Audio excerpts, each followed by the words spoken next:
আমি রিতমা। আশা করি সবাই খুব ভালো আছো।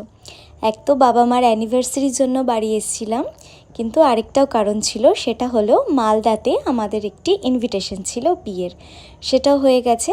আজকে এবার মালদা থেকে কলকাতা ফিরে যাওয়ার পালা।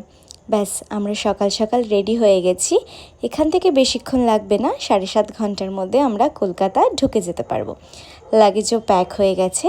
এই যে ব্রিজটা দেখতে পাচ্ছ, এটা নতুন ফারাক্কা ব্রিজ। এখন তো পুরোনোটা দিয়ে আমরা যাতায়াত করছি, জানি না কবে চালু হবে। চালু হলে ভালোই হবে।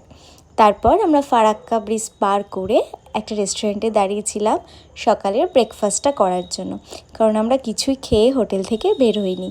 তারপর খাওয়া দাওয়া করে নিয়ে আবার গাড়ি স্টার্ট করলাম। এতটা রোদ বলার মতো না, যেই ফারাক্কা ক্রস করেছি, মানে রোদটা জাস্ট নেওয়া যাচ্ছিল না। ওই যে নর্থ বেঙ্গলের ওয়েদার আর এদিকের ওয়েদার অনেকটা পার্থক্য। গাড়িগুলো দাঁড়িয়ে আছে দেখেছো, প্রায় 5 কিলোমিটার ধরে এইভাবেই গাড়িগুলো দাঁড়িয়েছিল। জানি না এরা কখন বাড়ি ফিরতে পারবে। যাই হোক, তারপর আমরা লাঞ্চ করতে দাঁড়িয়েছিলাম মাদার্স হাটে। এটা হচ্ছে কৃষ্ণনগরে। তোমরা তো অনেকেই জানো হয়তো, আমি আর প্রিয়ঙ্কর যতবারই বাইক নিয়ে নর্থ বেঙ্গল যাই, ফেরার পথে আমরা এখানটাতে খাওয়া দাওয়া করতে ঢুকি। এখানকার খাওয়া দাওয়া আমাদের ভীষণ ভালো লাগে। আমি এই মাদার্স হাটে আরেকটা ব্লগ তোমাদের সাথে আলাদা করে পোস্ট করব। চলো, খাওয়া দাওয়া হয়ে গেছে, এখন বাড়ি ফেরার পালা। আমরা ভালোভাবেই বাড়ি ফিরে এসেছি। আবার তোমাদের সাথে কালকে একটি ব্লগে দেখা হবে। বাই।